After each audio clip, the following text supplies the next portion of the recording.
Hey guys, this is Arjun Suri और आज की वीडियो में हम बात करेंगे यार कि प्रायोरिटी क्यू क्या होता है। तो प्रायोरिटी क्यू यार बेसिकली क्यू का ही एक तरह से रिलेटिव समझ लो यार। तो इससे पहले यार हमने क्यू के बारे में डिस्कस किया था इससे पिछली वीडियो में। उसमें हमने क्यू को इम्प्लीमेंट किया था यार लिंक लिस्ट के थ्रू और डब्ल्यू क्यू को भी किया था, तो आप वो वीडियो देख सकते हो। उसके बाद अगर आप फिर ये देखोगे तो आपको ज़्यादा समझ में आएगा। तो यार प्रायोरिटी क्यू में मैं इस वीडियो में बेसिकली थोड़ा ओवरऑल व्यू देने वाला हूँ आपको कि होती क्या है प्रायोरिटी क्यू और मतलब कहाँ कहाँ यूज़ होती है। और इससे अगली वीडियो में अपन इसको इम्प्लीमेंट कर रहे होंगे यार एक लिंक लिस्ट के थ्रू। ओके, तो स्टार्ट करते हैं यार आज का वीडियो। तो यार ये जो प्रायोरिटी क्यू है इसका मतलब क्या है? इसका मतलब ये है कि यार जो नॉर्मल क्यू थी उसमें क्या होता था यार अपना कि यार यहाँ से तो अपन डेटा डालते थे और यहाँ से निकाल लेते थे, यही होता था ना। प्रायोरिटी क्यू में क्या होगा भाई, यहाँ से तो डेटा डाल सकते हो पर यहाँ से ऐसे निकाल नहीं सकते, मतलब FIFO first in first out ये नहीं हो रहा होगा। ठीक है, बस इतनी सी बात ध्यान रखनी है अपने को। इसमें प्रायोरिटी क्यू में फर्स्ट इन फर्स्ट आउट नहीं हो रहा होगा, तो भैया फिर निकालेंगे कैसे और डालेंगे कैसे, पता कैसे चलेगा कैसे करना है।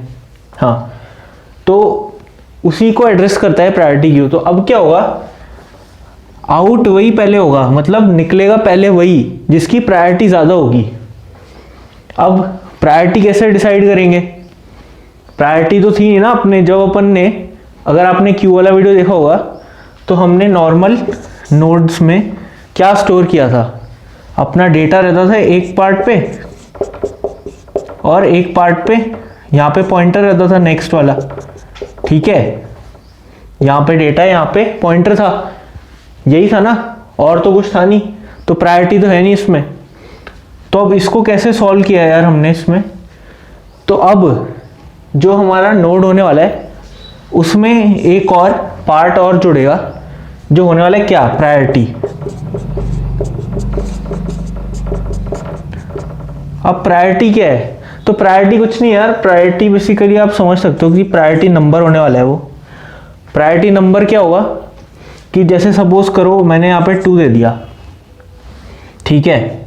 अब इसमें कैसे भी हो सकता है, प्रायोरिटी नंबर अगर छोटा है तो प्रायोरिटी ज़्यादा है, या तो ये अजम्पशन लेके चलेंगे, या प्रायोरिटी नंबर अगर ज़्यादा है तो प्रायोरिटी कम है।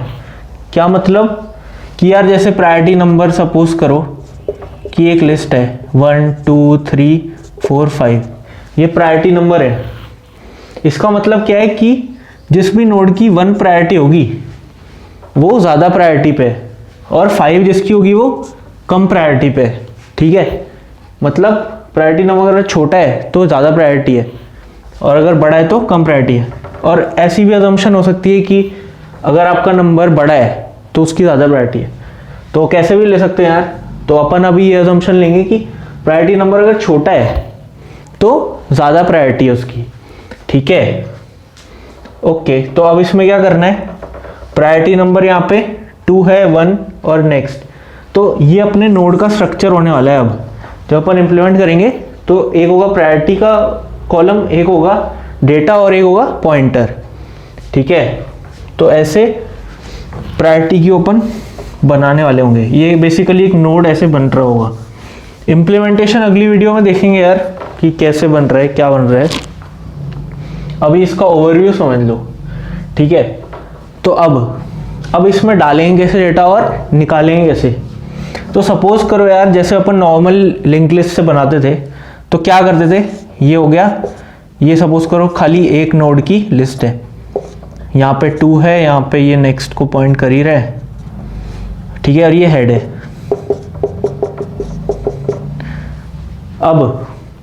अब इस केस में क्या होगा, इसके साथ एक प्रायोरिटी कॉलम भी जुड़ा होगा। जैसे सपोज करो यहाँ पे 3 इसकी प्रायोरिटी है और ये इसको नल को पॉइंट करे, एक ही नोड की लिस्ट है।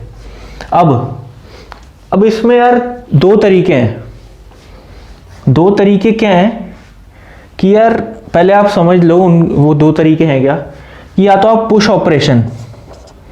ऑपरेशन को ऑर्डर n का रख दो, इसका मतलब मैं आपको बताऊंगा कि क्या बोल रहा हूं मैं। या फिर पॉप ऑपरेशन को ऑर्डर एन का रख दो। जब पुश ऑर्डर एन का होगा तो जो पॉप होगा वो ऑर्डर 1 का होगा। पॉप ऑर्डर एन का होगा तो पुश जो होगा वो ऑर्डर 1 का होगा। ये पॉप है। अभी इसको खाली इतना समझ लो, बाकी मैं इसको डिटेल में बताता हूँ क्या है ये। ठीक है, तो इसको भी यहीं पे लिखे रहने देते हैं। तो अभी बोला क्या है मैंने, इसका मतलब ये जैसे सपोज करो नया नोड आया, उसके अंदर डेटा है सपोज करो 5, प्रायोरिटी उसकी है सपोज करो 4, और यहाँ पे ये नल को पॉइंट कर रहा है। न्यू नोड आया, अब इसको इस लिस्ट में डालना है अपन को।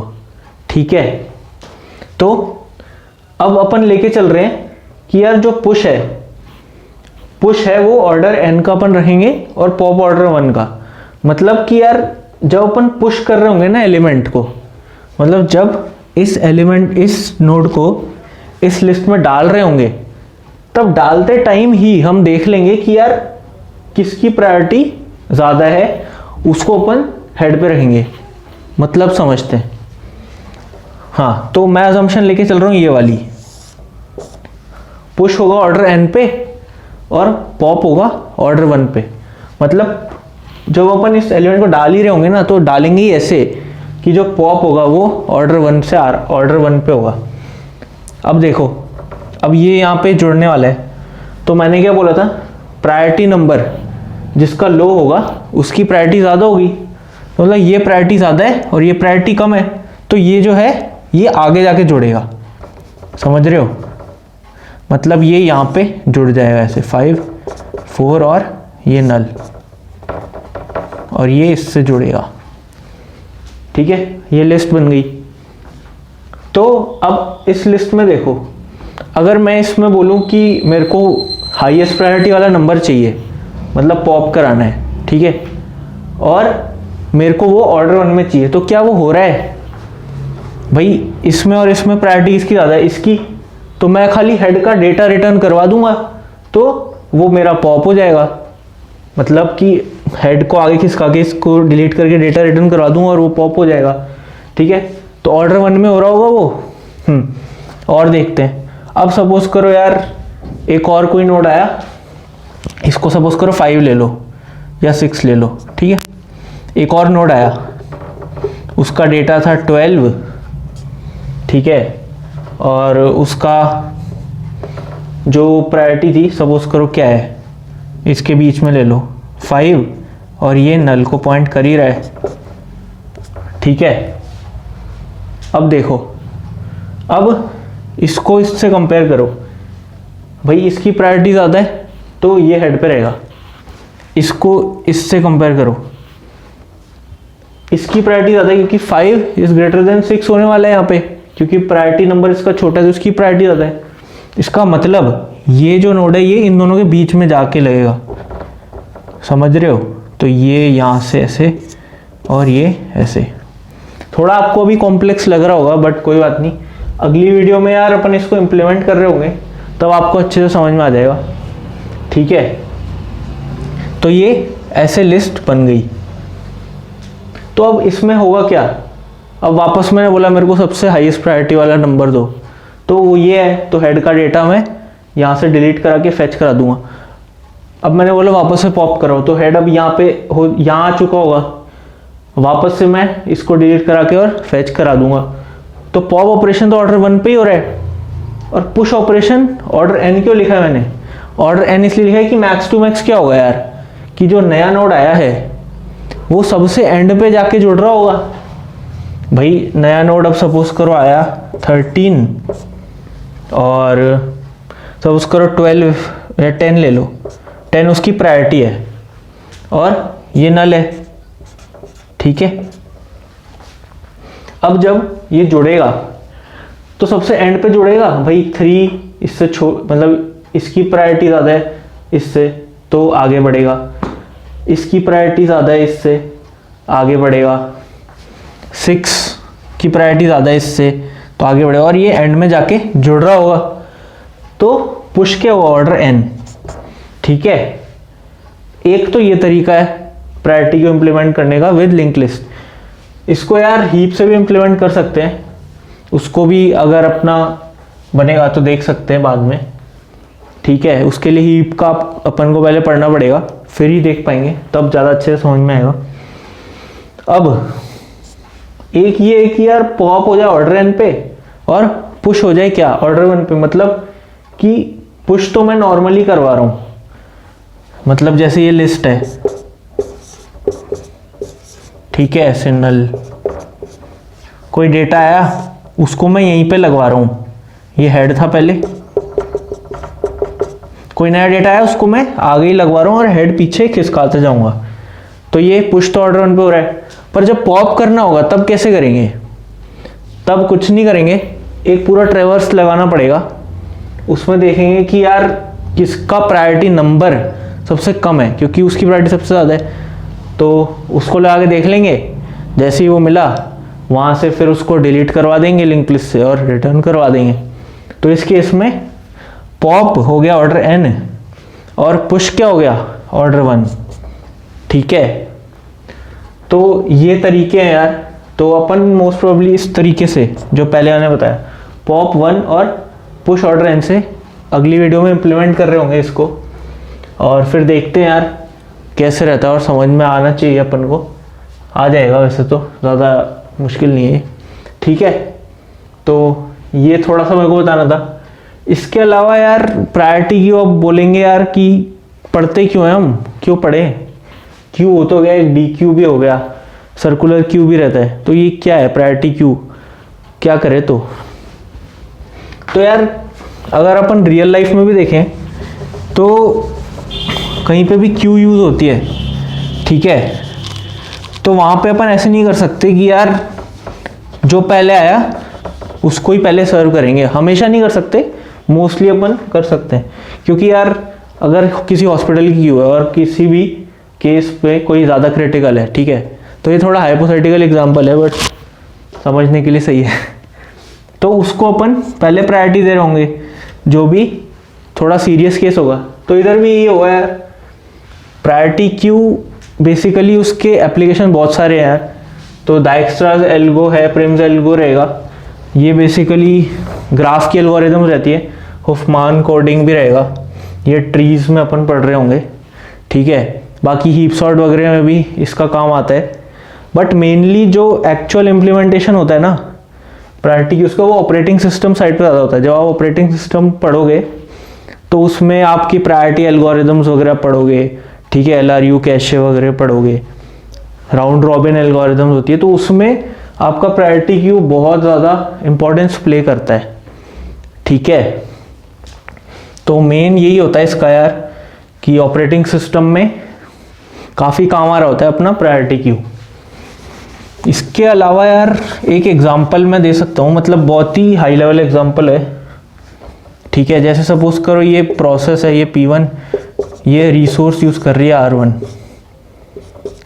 ये P2 प्रोसेस है, ये R2 रिसोर्स यूज़ कर रही है। ऐसे बहुत सारी Pn प्रोसेस हैं और Rn रिसोर्स यूज़ कर रही है सब।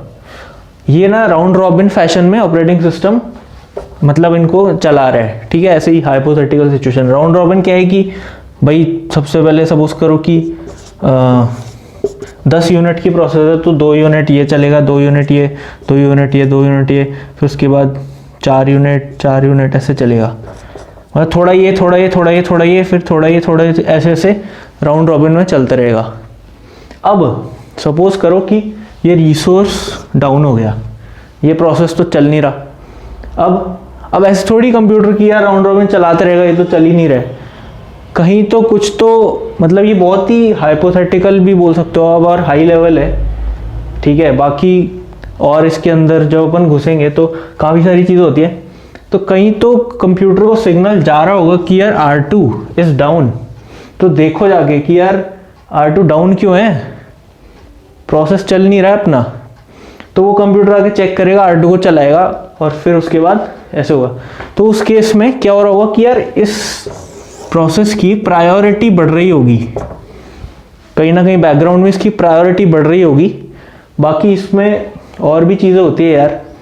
ये कॉन्सेप्ट होता है बेसिकली इंटरप्ट हैंडलिंग का। कोई प्रोसेस इंटरप्ट हो रही है, ठीक है, तो उसको हैंडल कैसे करना है। नॉर्मली तो चलाते नहीं रहेंगे, तो उसकी प्रायोरिटी बढ़ रही होगी, इसको पहले ठीक करेंगे फिर आगे बढ़ेंगे, ठीक है। तो इंटरप्ट हैंडलिंग यार आप ऑपरेटिंग सिस्टम में पढ़ोगे, काफ़ी डीप कॉन्सेप्ट है, उसके लिए तो पूरा एक लेक्चर चाहिए, ठीक है। हाई लेवल व्यू था कि यार ये प्रायोरिटी क्यों ज़रूरी क्यों है, क्योंकि मोस्टली अपन पढ़ तो लेते हैं बट पता नहीं रहता कि एक्चुअल में कहाँ पे इम्प्लीमेंट हो रही है, ठीक है। और भी आप पढ़ सकते हो इसके बारे में, प्रायोरिटी क्यू के बारे में कि कहाँ कहाँ और यूज़ हो रही है, और कमेंट्स में बता सकते हो। बाकी इस वीडियो में तो मेरे को आपको इतना ही बताना था यार, थोड़ा ओवरव्यू था प्रायोरिटी क्यू का। बाकी अगली वीडियो में डिस्कस करेंगे इसका इम्प्लीमेंटेशन। और वीडियो अगर आपको अच्छा लग रहा हो तो लाइक कर सकते हो, और चैनल भी सब्सक्राइब कर सकते हो अगर आपको कंटेंट अच्छा लग रहा है कि कोई वैल्यू ऐड कर रहे हैं हम। और तो आपको पता ही है बाकी क्या करना है, मज़े।